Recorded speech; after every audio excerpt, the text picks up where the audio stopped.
Hey Raindrops, on this episode of Reality Crime Stories, Courtney Parker and I are back to discuss the latest happenings that's going on with Real Housewives of Salt Lake City star Mary Cosby's son, Robert Cosby Jr., who is in the spotlight due to the fact that he has found himself in some trouble. So, Courtney, talk to us about what's going on. And before we get into that, let's welcome our favorite judge, Judge Tierney, is back too, to give us nothing but the facts. Yes, Raindrops. and my infamous disclaimer, raindrops. Don't be mad at me because I cannot go into any details of any open case.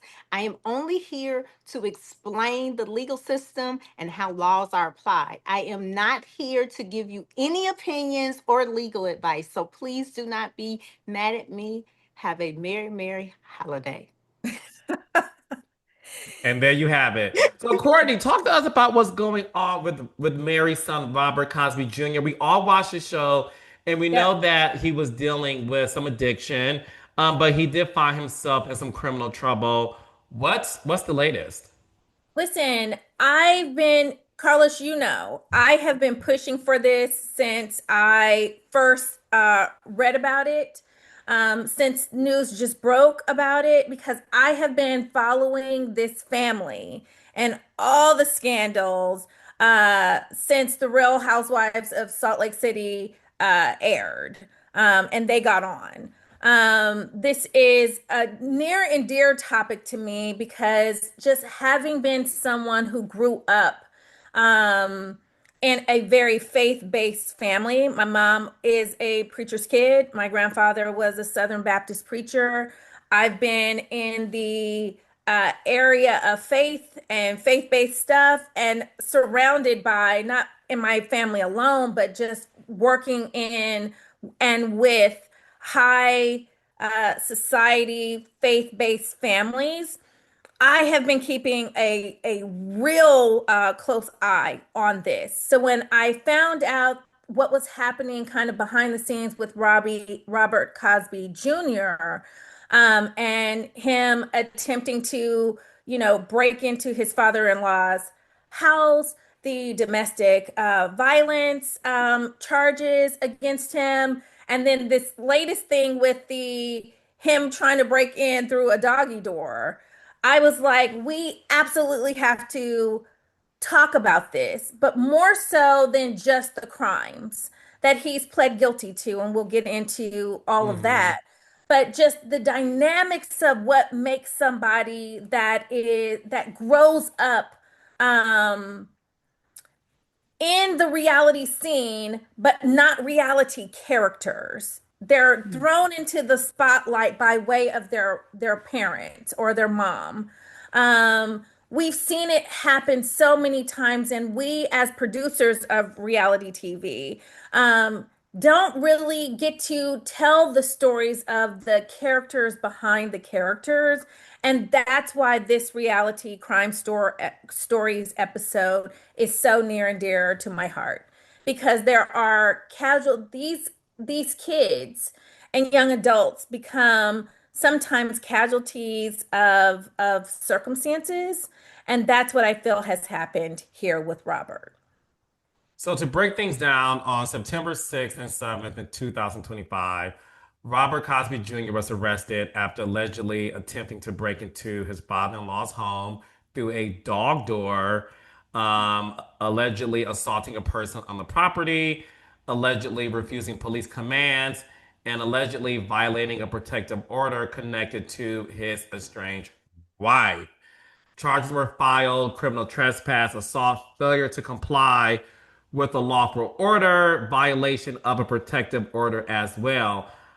On November 9th of this year, Robert Jr. was arrested again and charged with multiple offenses, including, according to police and court filings, violation of a pretrial protective order, criminal trespass, assault, and property damage and destruction. In his latest court appearance on November 25th, he did plead guilty to a Right. set of 8 charges. Those charges he admitted to include felony property damage destruction, 2 counts of violating a pretrial protective order, which is a no contact order, assault on a peace officer, violation of a jail release court order, criminal trespass of a dwelling, Class B misdemeanor assault, and as part of this plea agreement, 6 other misdemeanor charges were dismissed with prejudice, which means, right, Judge, that they can't try him again for that. That's correct? That's correct, Attorney King. Thank you so much. I'm in law school, guys. Thank you. Um, Robert. We are joking. Carlos King is not a lawyer. No, I'm Okay. not. I'm not. I play one on YouTube. Okay. Robert Jr. remains incarcerated, raindrops, at the Salt Lake County Metro Jail with sentencing scheduled for February 3rd, 2026. So, Judge, I want to ask the first question, and Courtney will follow up with many, many, many more. Talk to us about the fact that, okay, these charges do seem to be serious. And although serious, it does appear, just based on reading it, Mhm. that look, property damage, assaulting a peace officer, and now the fact that he does remain incarcerated until February 3rd. Speak to us just about how these charges that some people may say, well, you know, he didn't murder anybody, he those Broke into things. his father's-in-law house. Right. Yeah, yeah, those things people may say, okay, in some cases, you may be able to be released on bail until your sentencing on February 3rd. Although, obviously, we want to talk about the facts of the case and not your opinion. I am curious as to, are these charges normal for somebody to have to stay in jail until trial, until sentencing, rather? Okay, so again, I can't speak on an open case or give my opinion, but Hmm. I'm not sure if the raindrops realize that I am actually a criminal misdemeanor judge. So, Mm. what I can explain is the difference between felony and misdemeanor charges. Okay. So, just total red flag. The felony is going to elevate this to a more serious criminal conduct level. Okay. So the fact that there is a criminal felony property damage charge is going to take it to a higher court. I cannot, I do not preside over felonies. I only preside over misdemeanors. Okay. And so that alone tells you that this is serious because there is a felony charge. And it varies from state to state. It is property damage, and generally, felony property damage charges will be decided on the amount of the property damage. The amount is going to vary from state to state. Okay, so you have that. You have a felony charge. Then you have a host of misdemeanors that are going to be considered at the higher tier of misdemeanors. Can you break So, down the tiers of misdemeanors and what kind of time people look at? Because when you hear misdemeanor, or at least for me, when I hear misdemeanor, I feel like that's a slap on the wrist. It's not really serious and it really has to deal with paying fines. So can you clarify that? How that yeah, will result in real I jail think time? that may be a misnomer. So any Okay. misdemeanor charge, again, is going to vary state by state. I am in the state of Georgia. In the state of Georgia, a misdemeanor charge is going to be a fine up to $1,000 plus court costs and or up to a year in jail per charge. So if you have 6 or 7 misdemeanors, theoretically, I could put you behind bars for up to 6 to 7 years. What? Wow. Yes, because you can run the sentencing concurrently which means at the same time or consecutively, which means 1 year after another, after another, after another, Per charge. per charge. So I think that, the public has to be very careful. Anytime you are dealing with law enforcement in the courts, it is serious, whether it is a misdemeanor or a felony. The felony just takes it to a higher level, and it is also going to impede your ability to go and get reacclimated with society, because now Gotcha. it's going to be harder for you to get a job, because sometimes they ask about your criminal history and specifically about whether you have a felony conviction.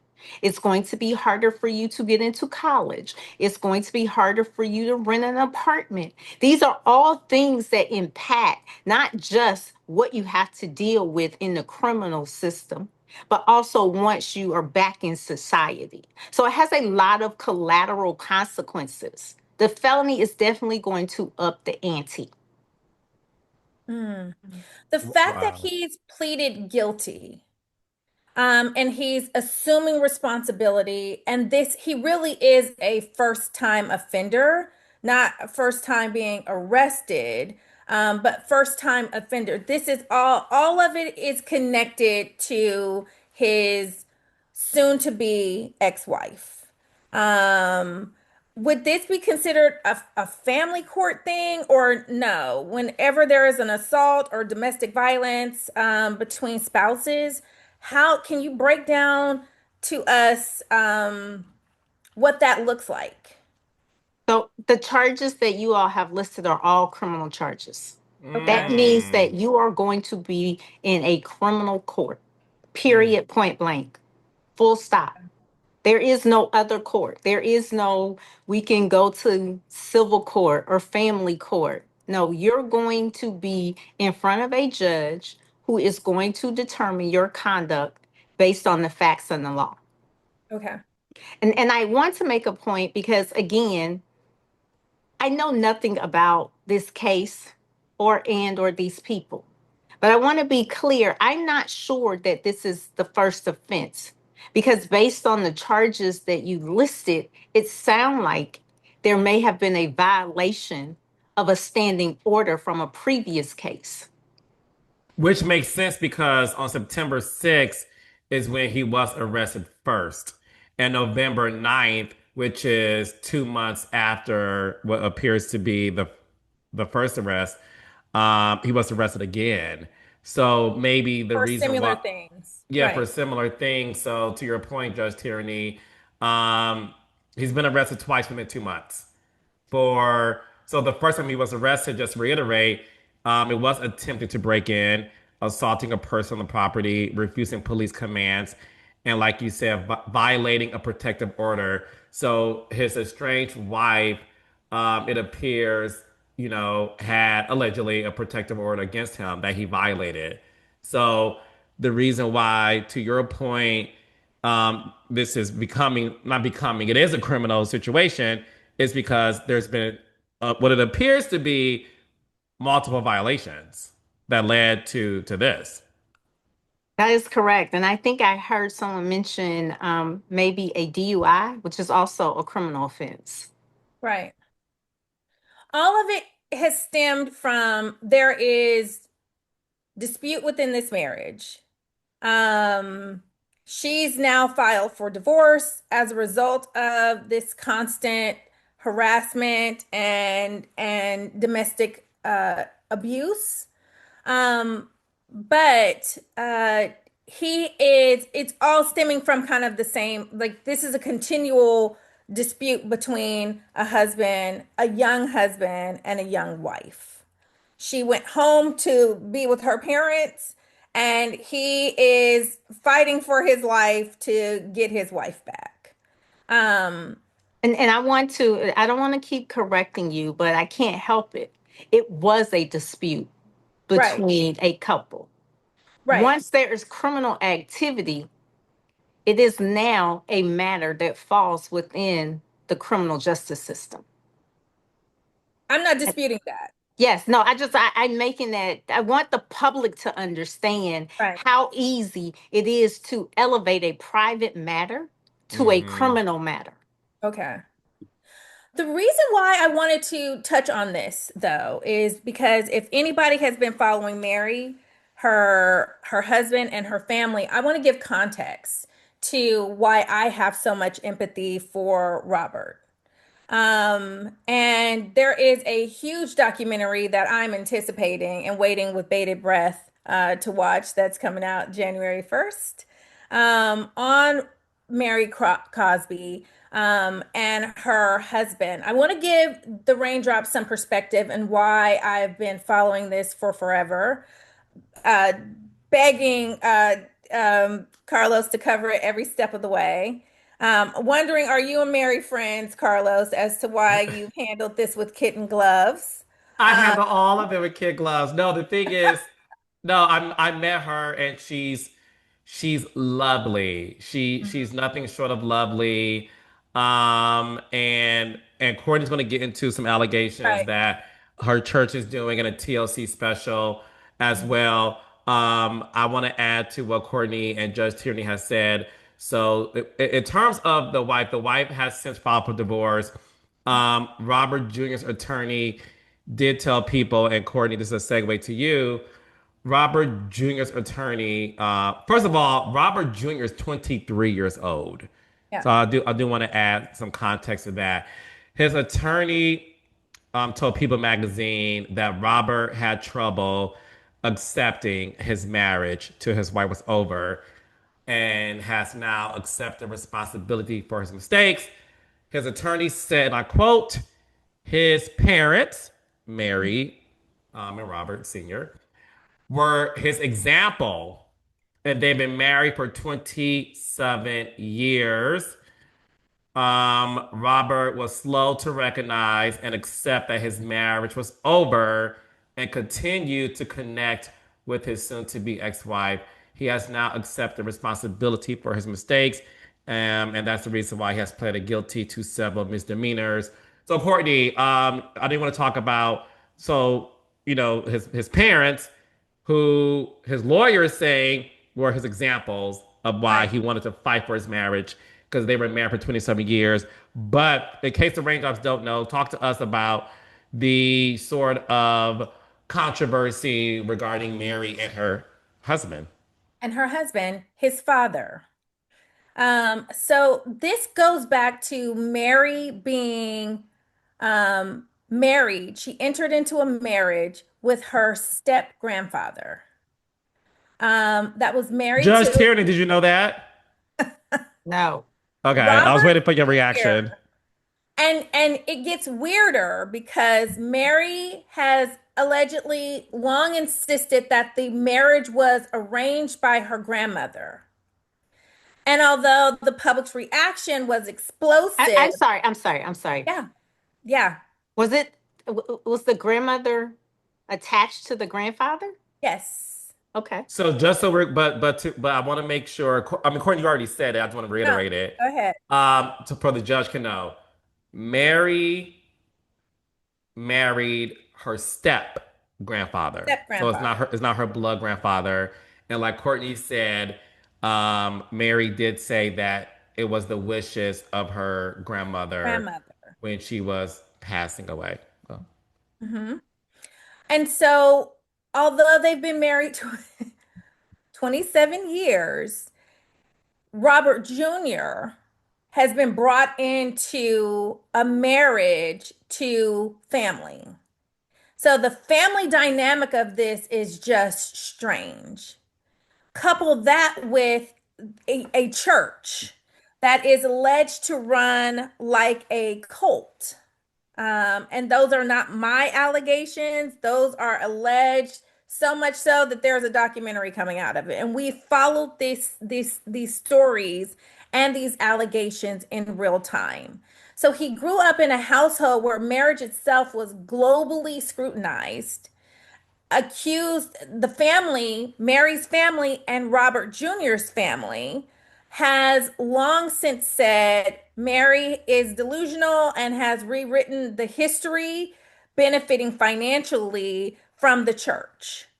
So all of this is happening. Imagine being, even if it's your step grandfather, the fact that grandfather is anywhere in the title of your dad, associated with your mom and this marriage, and you're growing up in the church, it's just complicated. Um, where we all know, being Black, growing up in religious communities, there are extreme expectations that can really shape the identity, the autonomy, the decision making long into the adulthood.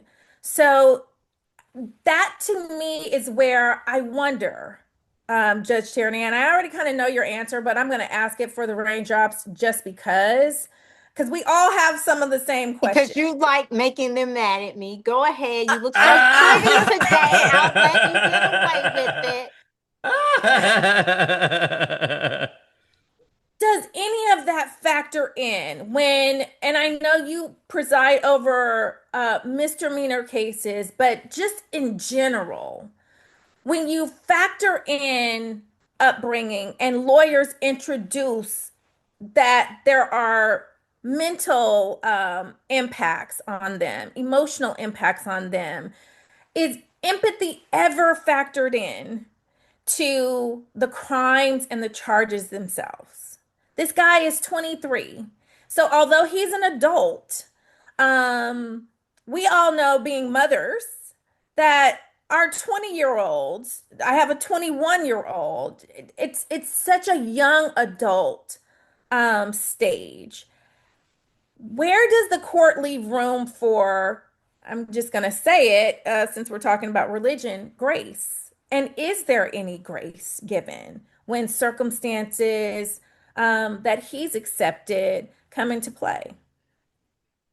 So before I speak, based on the law, I just want to say that as a mother, I understand what you're saying. I have a freshman and sophomore at Howard University. So, of course, I understand. And I understand the pressures of growing up, or let me say, I have worked harder to understand the pressures of growing up in the public eye and through scrutiny.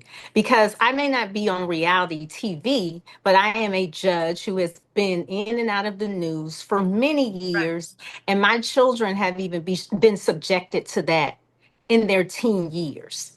Got it. And they have in the past and even presently spoke on the pressures of being the child of a judge. Right. And so clearly I am going to understand, and to the point you made earlier, they didn't choose to become a public servant. They didn't choose this career by factor of me, their mother, being a judge. There are just things that they're going to always have to move and operate in a different way, or it's going to have a different outcome. And as a child, you should be able to have the luxury of making mistakes Right. and not being judged in front of the entire world, or a world that is constantly criticizing and judging your parents. Mm-hmm. So, That's a with good that point. said, I, again, as a mother, I hear what you're saying. But I have to often say this to people in the kindest way. The criminal justice system is not a social services. Mm. There are other resources for that. Now, Okay. with that said, that is why I constantly believe that you cannot give blanket answers or blanket opinions Mhm. about a criminal court case, because you have to really listen to the facts of the case. And when you talk about background information, it may not be a factual part of the case, but it is important to take into consideration, because we're talking about the scales of justice and constantly figuring out how to balance those. And Mm-hmm. so we want to make sure, especially what I call kids who come before us Anybody who is under 25 to me is still a child who's trying to figure it out. We want to make sure that we are balancing, making sure that they are held accountable for the harm that they have done to themselves and or any victims. We want to make sure we can keep the public safe, but we want to do it in a manner where we are not creating a repeat offender. Got it.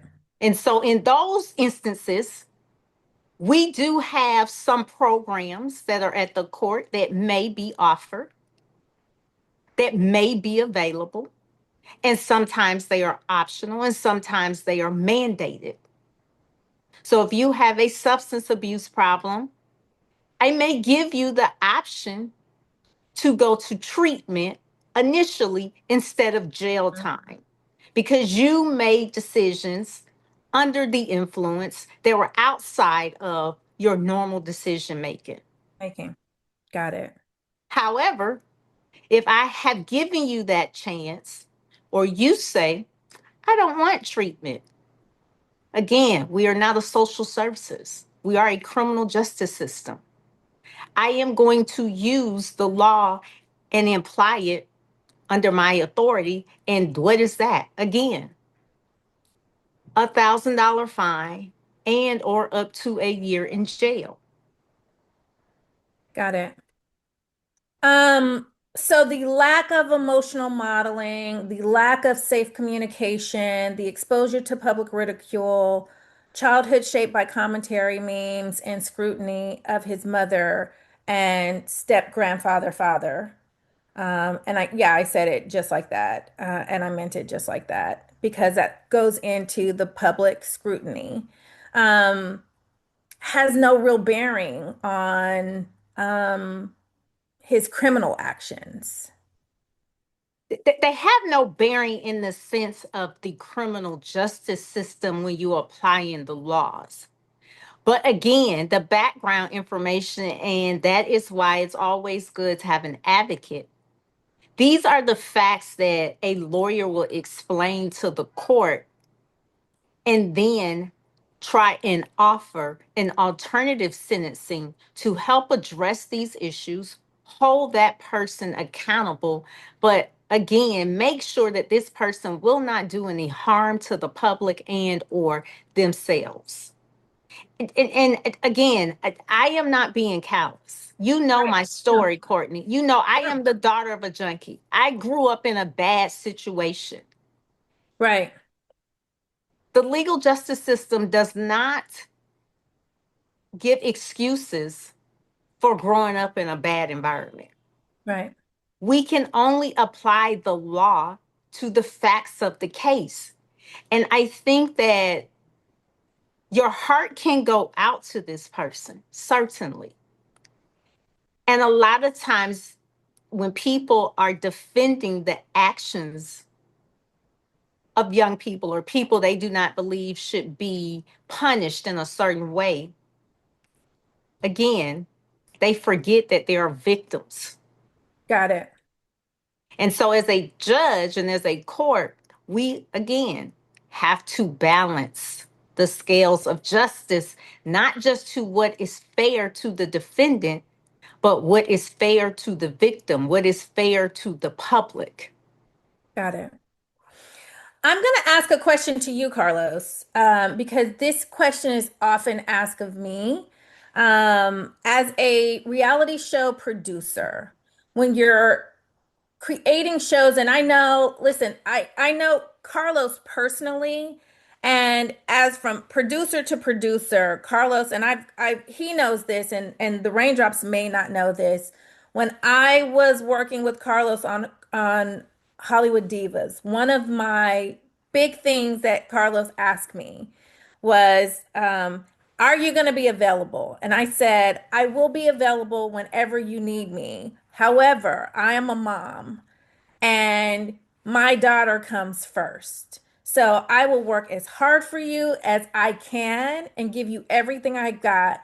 But when she needs me and I need to show up, I need to show up. So I say that to say, to give the disclaimer. And he was like, okay. And he was one of the first bosses that I've had, friends that I had that understood the balance that was necessary for a Black woman to do her job and do it with excellence, but also be a mom. And Carla said to me, you can do this for forever, but you're only going to be a mother to her for a short amount of time that it's going to matter. So I said all of that to say, Carlos, do you give your, when you're dealing with cast that equally are giving you all they have, being transparent on TV, and you are a producer, a strong producer and show creator that follows the reality? Carlos is not a scripted reality producer, contrary to what people may think. He literally is one that follows the reality and tells all of us to live by that same mandate. How do you own any of the responsibility of what is shown, the ridicules that your cast, their kids feel and face? And then talk to us a little bit about that because it's a slippery slope. A wonderful question. I think you're muted, or I can't hear you.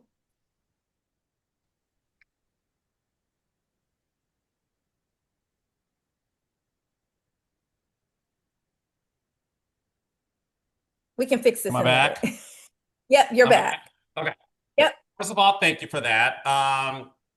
Secondly, what I will say is it is a slippery slope, right? Now, I can't speak for other reality producers. Everybody operates differently. What I can say, based on my experience that I can talk about, is the fact that there is a balance of how much do you show where it doesn't feel like you're exploiting the story and you're exploiting someone's addiction.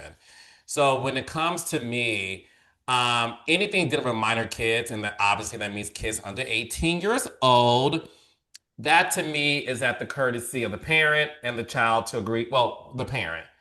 Um, Thankfully, when it comes to what Mary decided to do and Robert decided to do, because they both agreed to talk about it on Salt Lake City, and I'll get to that in a second. Robert's over the age of 18, so as an adult, he made the decision to talk about his addiction on a show called Bill Collector that I created and produced. Marie has a mother who had a drug addiction and who's been battling her drug addiction since Marie was a kid, right? We captured her conversation with her mom about getting sober. We saw visibly that her mother appeared to still be battling with it. I'm not here to diagnose anybody. She said she wasn't using at one point. In another conversation, she admitted to being addicted to drugs. And we followed Marie going around crack houses to find her mother. Mm, And it was at that point that I said, you know what, we have to stop. We have to stop because it gets to a point where it does feel like I don't want to exploit anybody going through this to where there's no room for sobriety.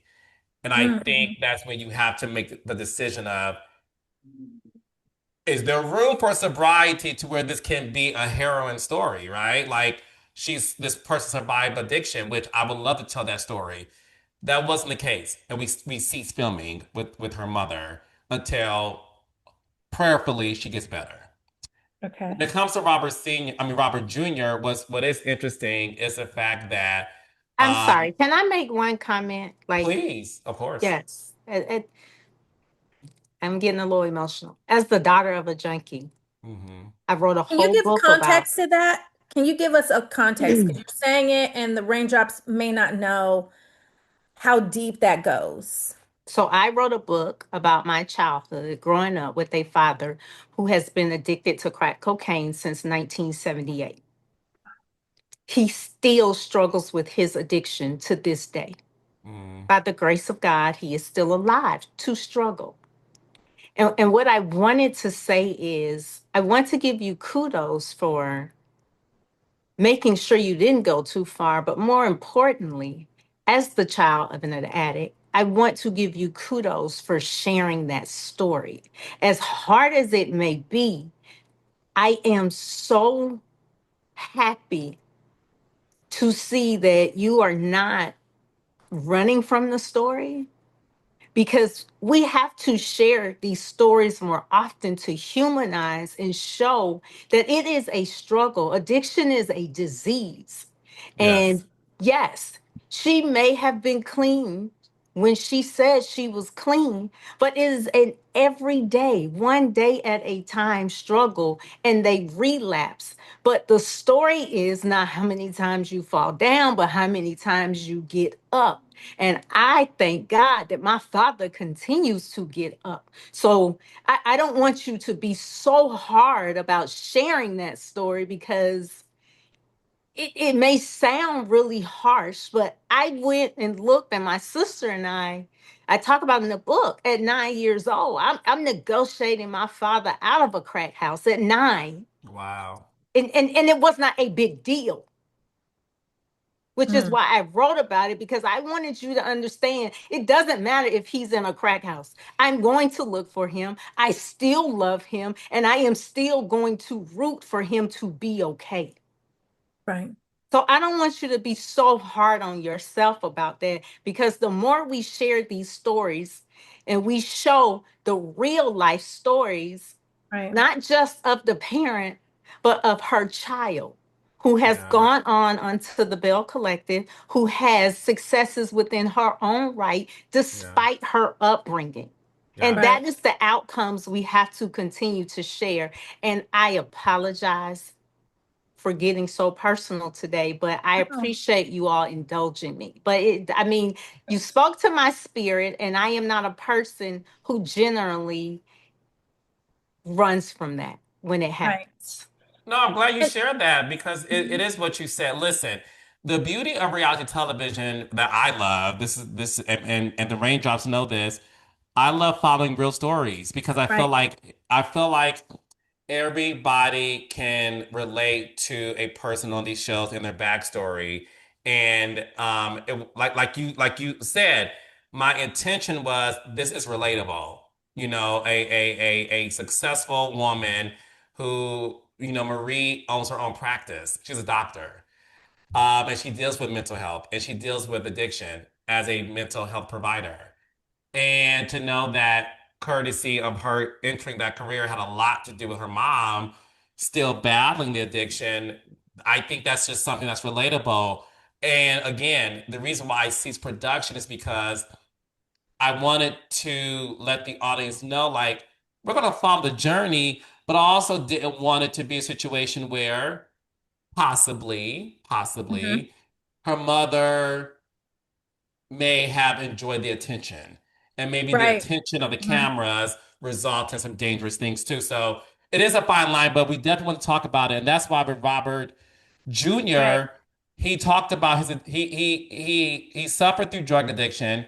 Um, he talked about it on The Real Housewives of Salt Lake City. He admitted to, and I want to read this verbatim in terms of the drugs that he was addicted to, because when you hear a story like this is when you do realize that, listen, you can grow up as a PK, a preacher's kid. You can grow up, you know, with parents who have all the resources in the world. It doesn't prevent you from going down the road of having an addiction. So Robert Jr. revealed on the show that he had suicidal ideation and addiction struggles, which included the use of heroin, Xanax, acid, Molly, cocaine, and Oxycontin. Mm. His mother, Mary, spoke recently about this on September 10th, a few days after her son got arrested, Her son. and said that, you know, at that time that he is doing as good as he can with his sobriety. She also said that it's his journey and explained that she told her son, if you don't make up your mind, then this is all for nothing. And if it just takes a made up mind to do and execute whatever you're trying to do, but you can't do it if your mind's not made up. And she said, I can't make that up for him. She also discussed the fact that she can only push him and encourage him and love him. And that's what she's doing. But he's still on that road, and it's a hardcore road. But as a mom, it is tough to watch. Hmm. So just want to add some context in terms of what's going on with him and his decision to document that on the show. And like Judge Tyranny said, addiction is something that they teach you this in AA meetings and in rehab. It literally is one day at a time. One day at a It is time. Literally. one day at a time. It literally is. You can have a great 6 months, and unfortunately, one day you can decide that, oh, this won't be as bad because I'm recovered for 6 months, but it is a disease. That's what they Right. teach you in these meetings and AA meetings and rehab. It's a disease. And one of the most powerful ways to overcome it is number one, God, which is why they do the serenity prayer in these meetings. But also the reason why they do say one day at a time is because it's a struggle to proceed every day without going back to the bad habit. So And this is it's tough. also to make sure you don't get overwhelmed. Right. It's to deal with what is today. Yeah. Today, I did not get high. I will worry about tomorrow.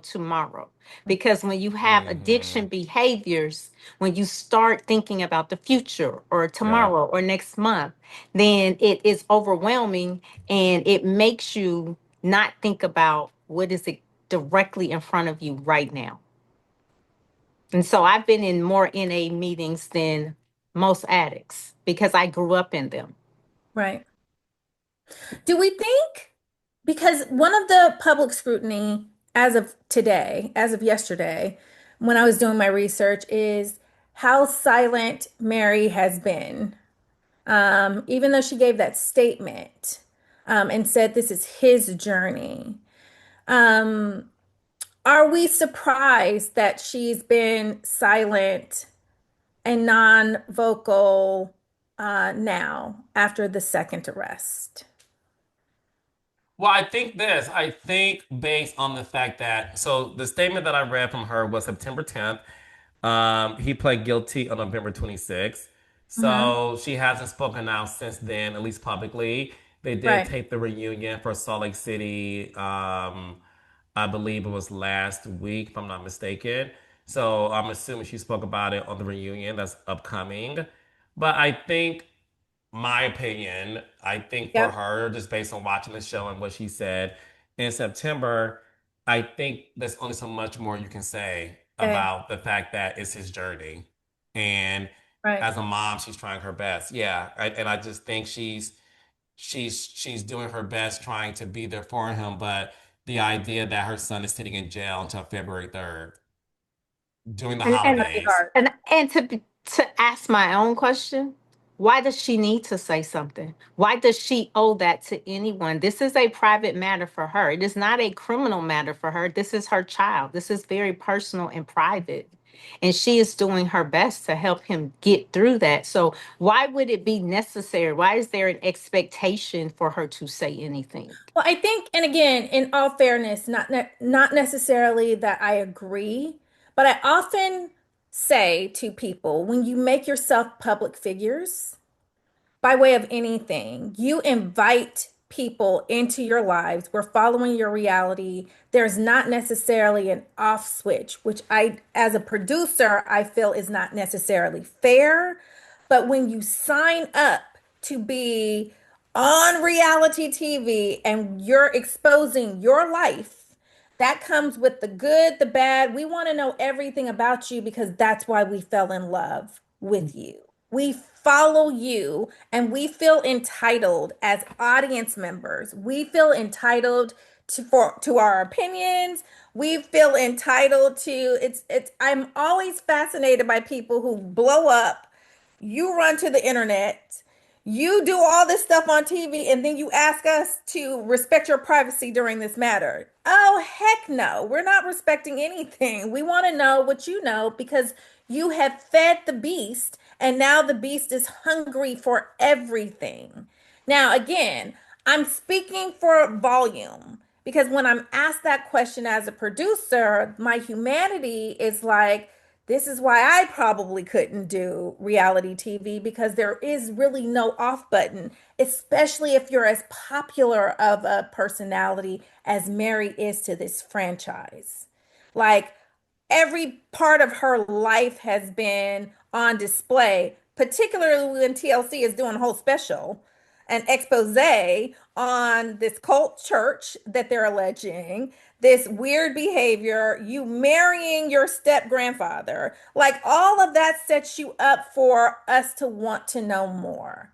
So, to your point, Judge T, uh, yes, as we're audience members and raindrops that are watching it, the best thing that we can say, and you said this in Portia in our Portia episode, is for us as audience members, us as journalists, and us as producers to kind of step back and remember the humanity of these people and have some empathy and have some grace. Um, And I will just say, as a public figure who deals with her own scrutiny and who has for many years, and again, as a mother,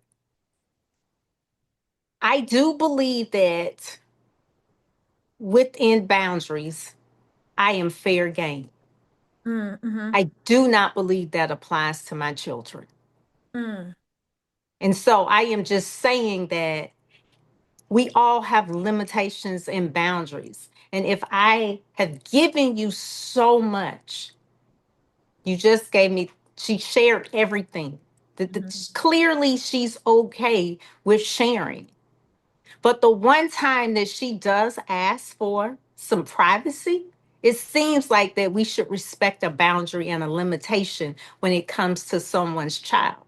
Because no matter how old you are always my baby. mhm. And that hits differently. Got it. Mhm. Yeah. Yeah, no. So listen, we will Like that continue. we have more of a counseling session today. No, it was good. No, This because the was thing is good. this. The thing is this. I'm glad we decided to touch on this. You know, like Courtney said, she's been wanting to talk about this for a minute, and obviously, I'm very sensitive to Right. what's happening with Robert Jr. and Mary and just what's going on. Courtney's right. Obviously, Mary has decided to be a public figure. What comes with that, you know, is the expectation of talking about it. But I'm happy that we all, not that I was worried about it, but that we all followed this with such grace just based on Yeah. the sensitivity surrounding a mother and son. And look, it's one thing if Mary was dealing with a court case. I think Correct. all bets are off. I think it's her son that makes it very sensitive to Right. discuss. But I love the way we handled it and how we apply our varied personal journey dealing with this topic to really shed light on it. So, Raindrops, the sentencing is scheduled for February 3rd, 2026. So best believe we will follow that and circle back with the latest update. All right, Courtney and Right. Judge Tyranny, reality crime story. You'll Yes. catch us again on the next one. Courtney, you look so beautiful. Can I just say it one more time? Thank you. I appreciate it. Thank she you. she really does. All right, Raindrops. Love you guys. We'll see you the next one. Bye bye.